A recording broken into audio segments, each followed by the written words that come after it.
వాళ్ళకి ఎలా ఉంది, వాళ్ళకి ఏ విధమైన సర్వీస్ అందించి వాళ్ళని బతికించుకోవాలి, ఈ ఘటనకి ఎవరు కారణమో దాన్ని కనిపెట్టి మళ్ళీ జరగకుండా చూసుకోవాలి. ఎందుకంటే ఈ రోజు కూడా మళ్ళీ టోకన్లు ఇచ్చే కార్యక్రమం ఉంటుంది కాబట్టి అవి చేయకుండా మళ్ళీ నీతిమాలిన రాజకీయాలు చేస్తూ దాని నుంచి తాను తప్పించుకోవడం కోసం ఈరోజు ఏ విధంగా అధికారుల నిర్లక్ష్యం అని చెప్పి ఆయన ఒక స్టేట్మెంట్తో దీన్ని కొట్టేయాలని చూడటం నిజంగా ఈ రాష్ట్ర ప్రజలందరూ కూడా అసహించుకుంటున్నారు.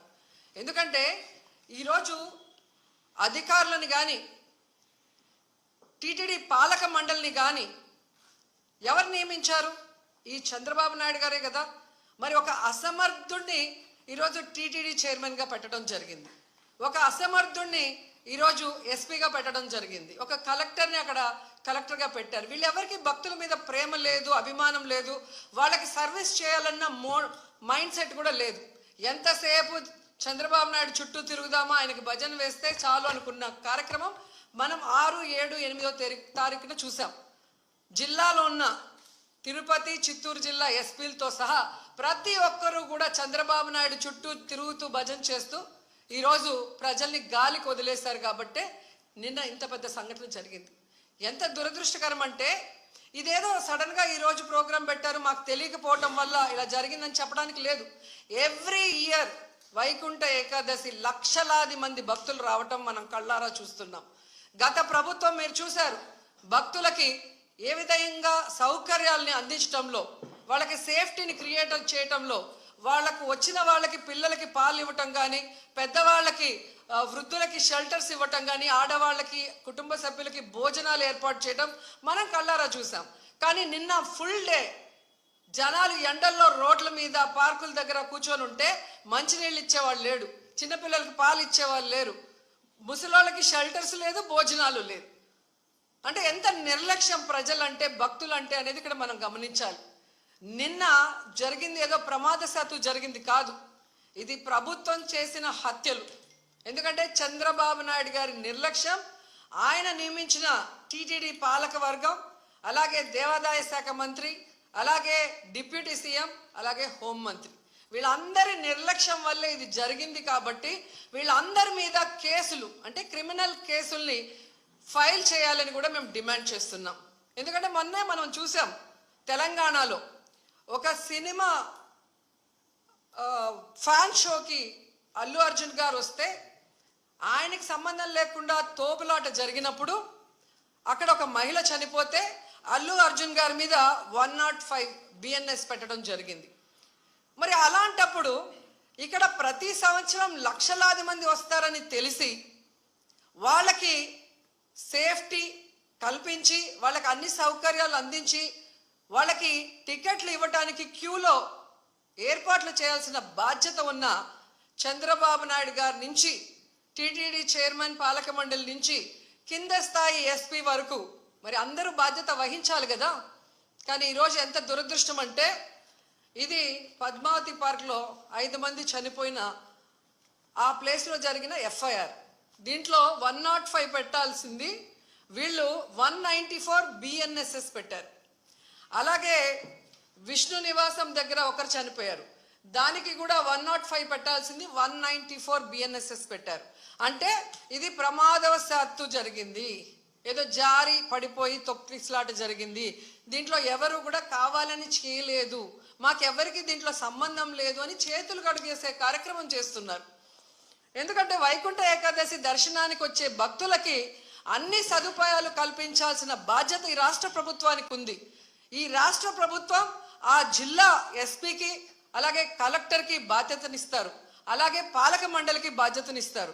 సో వీళ్ళందరూ కోఆర్డినేషన్ చేసుకొని చేయాల్సిన పనిని ఈరోజు వీళ్ళు నిర్లక్ష్యం చేసి 6 మంది ప్రాణాలు బలికొని 34 మంది గాయాల పాలైతే ఎవరికి సంబంధం లేదు, ప్రమాదవశాత్తు జరిగిందని 194 BNSS పెట్టడం ఎంతవరకు సమంజసం?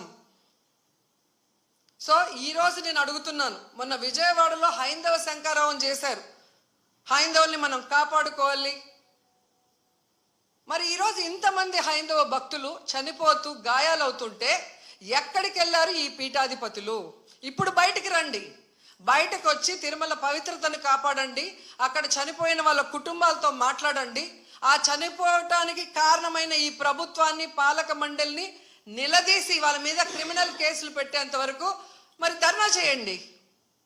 ఎందుకు మాట్లాడట్లేదు? అలాగే మీరు మొన్న చూస్తే అసలు లడ్డూలో కల్తీ జరగకపోయినా వీళ్ళు చెప్పిన అబద్ధాన్ని వీళ్ళ కూటమి ప్రభుత్వంలో ఉన్న బీజేపీ మాధవీలత గారు వందే భారత్ ఎక్స్ప్రెస్లో భజన చేసుకుంటూ వచ్చి ఎన్ని రకాలుగా మాట్లాడిందో మనం చూసాం. నిజంగా మీకు దేవుడి మీద భక్తి ఉంటే, భక్తుల మీద ప్రేమ అభిమానం ఉంటే, ఈరోజు 6 మంది ఎవరి వల్ల అయితే చనిపోయారో ఈ ప్రభుత్వాన్ని నిలదీయండి. ఈ ప్రభుత్వంలో ఎవరెవరు ఈ చావుకు కారణమయ్యారో వాళ్ళందరి మీద మోడీ గారికి చెప్పి క్రిమినల్ కేసులు పెట్టించండి. అంతేగాని ఈరోజు మీరు పూసుకొని మీరు చేస్తే మాత్రం అది కరెక్టు, వేరే వాళ్ళు చేస్తే తప్పు అన్నట్టుగా దొంగ మాటలు చెప్తూ ఎవరి మీద దుమ్మెత్తి పోయాలనుకుంటే ప్రజలు అన్నీ గమనిస్తున్నారు. అండ్ ఈరోజు మీరు చూస్తే మోడీ గారికి కూడా మేము విన్నవించుకుంటున్నాం. మీకు భక్తి ఎక్కువ ఉంది కాబట్టి ఈరోజు తిరుమలలో జరిగింది పూర్తిగా చంద్రబాబు నాయుడు గారి ఫెయిల్యూర్, ఆయన నియమించిన అఫీషియల్స్, పాలక మండలి ఫెయిల్యూర్. సో వీరందరి మీద విచారణ జరిపించి దీనికి ఎవరెవరి నిర్లక్ష్యం కారణమో వాళ్ళందరి మీద క్రిమినల్ కేసులు వేసి వీళ్ళందరినీ లోపల పెట్టాలి. ముందు వీళ్ళందరితో రాజీనామా చేయించాలని కూడా డిమాండ్ చేస్తున్నాం. ఇక హోంమంత్రి గారు ఉన్నారు, ఎప్పుడు ప్రెస్ మీట్ పెట్టి ఎవరి మీద దుమ్మెత్తి పోద్దామా, ఎవరిని మాట్లాడదామా అనుకుంటున్నారే తప్ప వీళ్ళు వచ్చిన తర్వాత ఈ రాష్ట్రంలో లా అండ్ ఆర్డర్ ఎలా దిగజారిపోయింది, మహిళల మీద ఎలా అఘాయిత్యాలు అవుతున్నాయి, ఏ విధంగా మనుషులు చనిపోతున్నారు తోపులాట్లో పోలీసుల నిర్లక్ష్యం వల్ల, వీళ్ళకి కంట్రోల్ లేదనేది స్పష్టంగా అర్థమవుతుంది. సో ఇలాంటి వాళ్ళని హోంమంత్రిగా పెడితే ఇంకెంతమంది ప్రాణాలు తీస్తారో ఒకసారి మీరే ఆలోచించి యాక్షన్ తీసుకుంటే మంచిదని కూడా కోరుకుంటున్నాను. అండ్ మనకొక సనాతన యోధుడు తిరుపతిలో ఆయన డిక్లేర్ చేసుకున్నాడు, నేను సనాతన యోధుణ్ణి, హిందువుల పక్కన నిలబడుతున్నా, హిందువులకు ఏదైనా జరిగితే నేను ఊరుకోను అన్నావు. అదే తిరుపతిలో ఈరోజు 6 మందిని మీ కూటమి ప్రభుత్వం చంపేసింది. దీనికి మీరు ఏం ప్రాయశ్చిత్తం చేస్తారు? చంద్రబాబు నాయుడుతో రాజీనామా చేయిస్తారా? మీరు బాధ్యత తీసుకొని రాజీనామా చేస్తారా? లేదా టీటీడీ చైర్మన్తో రాజీనామా చేయిస్తారా? హోంమంత్రితో రాజీనామా చేయిస్తారా? లేదా అందరూ కలిసి కట్టకట్టుకొని రాజీనామా చేస్తారా? మీ అందరి ఫెయిల్యూరే కదా ఇది. నిజమైన సనాతన యోధుడివైతే ఇప్పుడు వచ్చి మీ ప్రభుత్వంలో ఎవరెవరి నిర్లక్ష్యం వల్ల ఇది జరిగిందో వారందరి మీద క్రిమినల్ కేసులు పెట్టించుకోండి.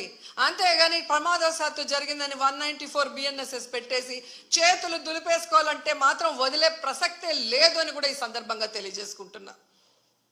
అండ్ చంద్రబాబు నాయుడు ఆయన లెగ్గు మహత్యం ఏంటో కానీ ఆయన ఎప్పుడు అధికారంలోకి వస్తే అప్పుడు ఈ రాష్ట్రంలో మనం ఎన్నో చావులు చూడాల్సి వస్తుంది. గతంలో గోదావరి పుష్కరాలు ఈయన పబ్లిసిటీ పిచ్చి వల్ల ఇలాగే గేట్లు తెరిచి జనాలు తోసుకొని ఒకరి మీద ఒకరు పడి 29 మంది చనిపోయారు. మొన్న ముఖ్యమంత్రి అయిన వెంటనే ఈయన నిర్లక్ష్యం వల్ల, ఈయన వైఫల్యం వల్ల దాదాపుగా విజయవాడ వరదల్లో 60 మందికి పైగా చనిపోయారు. మళ్ళీ ఈరోజు చిత్తూరు జిల్లా కుప్పంలో ఉండగానే 6, 7, 8 ఉండి పోలీసులందరినీ తిప్పుకొని ప్రజల్ని గాలికి వదిలేశారు.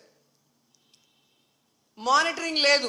ఎన్ని లక్షల మంది వస్తున్నారు, వీళ్ళకి ఏం సదుపాయాలు చేశారు, వీళ్ళకి ఎలా టోకన్స్ ఇస్తున్నారు, ఎక్కడ క్యూ లైన్స్ ఇచ్చారు అనేది ముఖ్యమంత్రి పట్టించుకోడు, చైర్మన్ పట్టించుకోడు, ఎస్పీ, కలెక్టరు, అలాగే ఎండోమెంట్ మినిస్టర్ ఎవరు పట్టించుకోరు. బాగా జరిగితేమో మా గొప్పతనం 30 years ఇండస్ట్రీ, 40 years ఇండస్ట్రీ అని గొప్పలు చెప్పుకుంటారు. లేదు అంటే గత ప్రభుత్వ వైఫల్యం లేదా అఫీషియల్స్ వైఫల్యం అని ఎప్పుడు ఎవరో ఒకరి మీద దుమ్మెత్తి తప్పించుకోవాలన్న ప్రయత్నం చేస్తున్నారు. ఇది సీరియస్గా తీసుకోవాల్సిన ఇష్యూ. ఈ చంద్రబాబు నాయుడు గారి వైఫల్యం వల్ల, అసమర్థ వల్లే ఈరోజు ఇంతమంది చనిపోయారు. ఆయన నియమించిన వాళ్ళు ఎవరైతే ఉన్నారో వాళ్ళందరి నిర్లక్ష్యం వల్ల జరిగింది. సో వెంటనే ఈ ఎఫ్ఐఆర్లు మార్చి తప్పు చేసిన వాళ్ళ మీద క్రిమినల్ కేసులు పెట్టాలి. లేకపోతే మేమైతే వైఎస్ఆర్సీపీ తరఫున భక్తులకి అండగా ఉండి ఆ చనిపోయిన కుటుంబాల తరఫున పోరాటం చేస్తాం.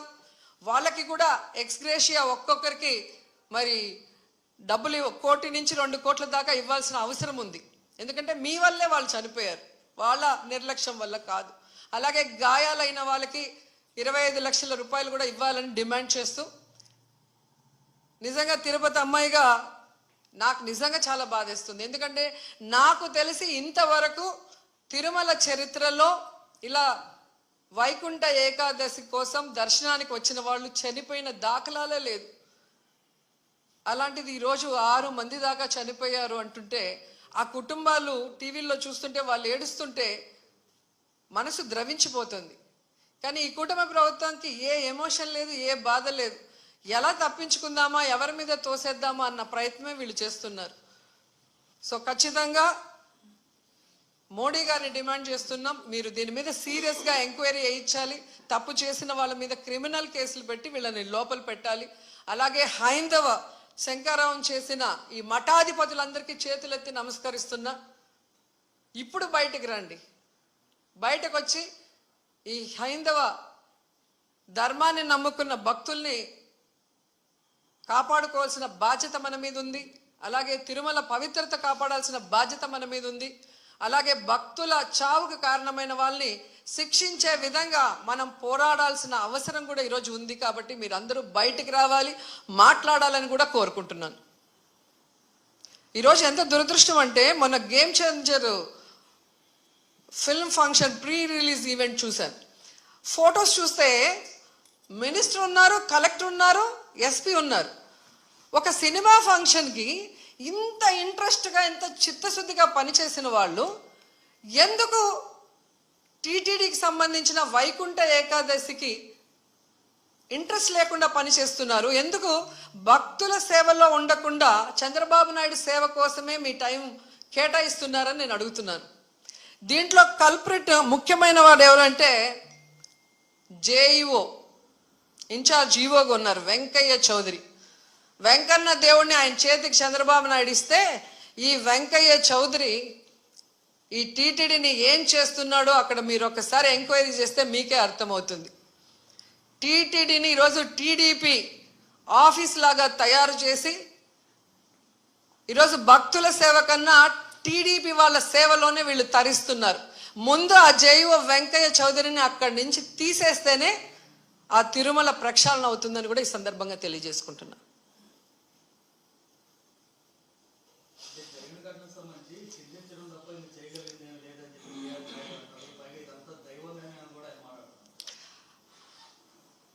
దేవుడి మీద భక్తి లేని వాడికి,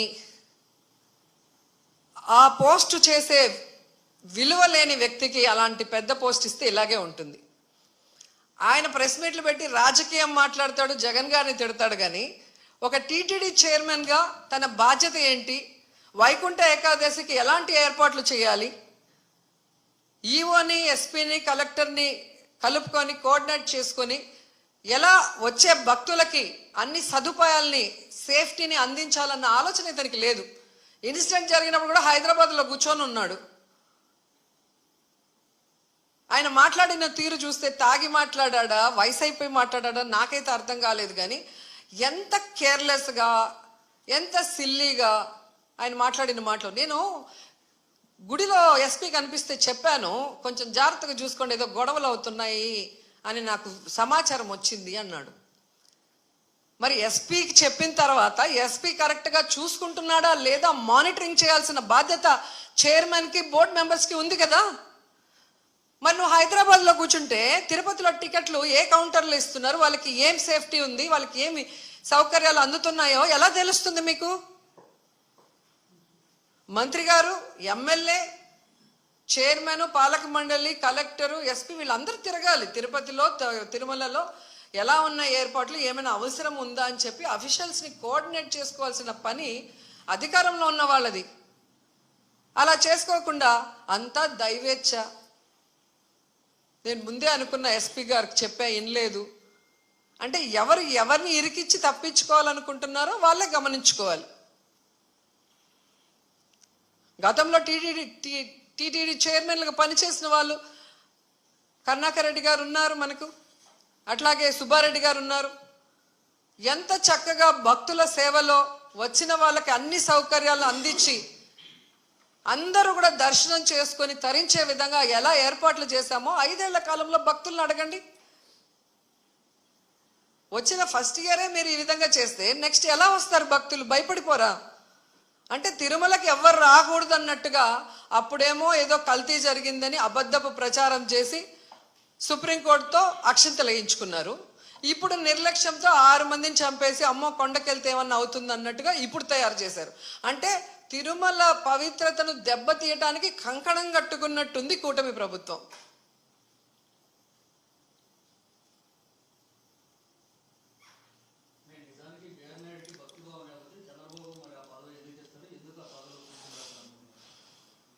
అది చంద్రబాబు నాయుడు గారు చెప్పాల్సిన విషయం. ఎందుకంటే సొంత జిల్లాలో ఇంత పెద్ద ఇష్యూ జరిగింది. బిఆర్ నాయుడు చిత్తూరు జిల్లాకు చెందినవాడే. మరి జిల్లాలో తిరుమల పవిత్రత గురించి తెలుసు. ఎన్ని లక్షల మంది వస్తారు వైకుంఠ ఏకాదశికి ఇద్దరికీ తెలుసు. వాటికి ఎలా ఏర్పాట్లు చేయాలో చంద్రబాబు నాయుడికి తెలుసు, బిఆర్ నాయుడికి తెలియదు. తెలియనప్పుడు చెప్పి చేయించుకోవాల్సిన బాధ్యత ముఖ్యమంత్రికి ఉంది.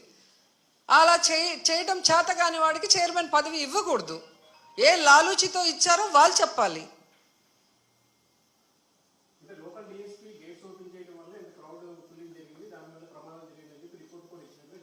ఎవరిచ్చారు రిపోర్టు?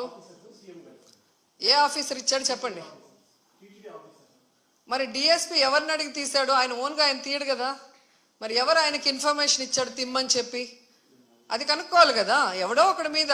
ఇప్పుడు చంద్రబాబు నాయుడు అఫీషియల్స్ అంటాడు, అఫీషియల్స్ ఏమో డిఎస్పీని. అంటే ఎవరిని బలి చేద్దామా అన్నారు, కానీ కానిస్టేబుల్ మీద ఇలా డిఎస్పీతో ఆగినారు.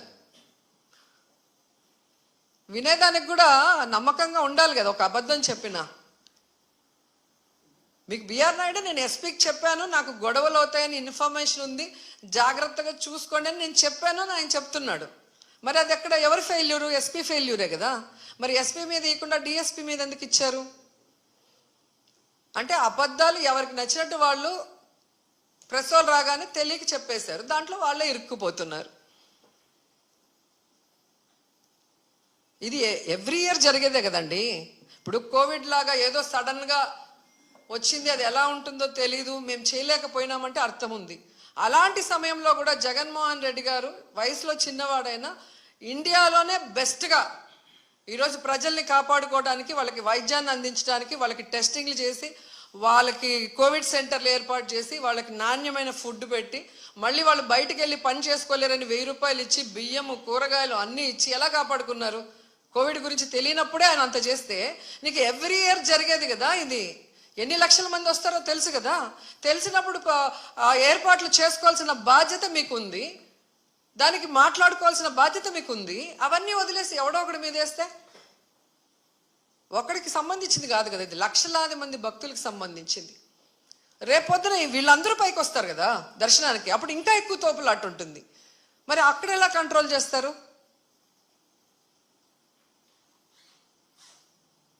సో ఇది ఎవడో ఒకరిని బలిపశువు చేయాలనేసి టీవీల్లో వార్తలు ఇస్తూ ఎఫ్ఐఆర్లో మాత్రం ప్రమాదవశాత్తు జరిగిందని రాయటం. మీరు ఆలోచించండి, ఇది తప్పించుకోవడానికి చేస్తున్న కార్యక్రమం. భగవంతుడు వీళ్ళని వదిలిపెట్టడు, ఈ తప్పు చేసిన వాళ్ళని వదిలిపెట్టాడు. అట్లాగే కేంద్ర ప్రభుత్వం కూడా సిన్సియర్గా దీని మీద ఇన్వెస్టిగేషన్ చేయించి తప్పు చేసిన వాళ్ళ మీద క్రిమినల్ కేసులు వేయాలి. అది మా డిమాండ్.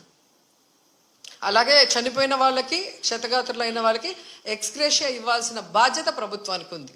అది ఇమీడియట్గా చేయాలి. చేస్తారు, ఇవ్వరు. గతంలో చేసినవి కూడా ఇంతవరకు అందలేదు.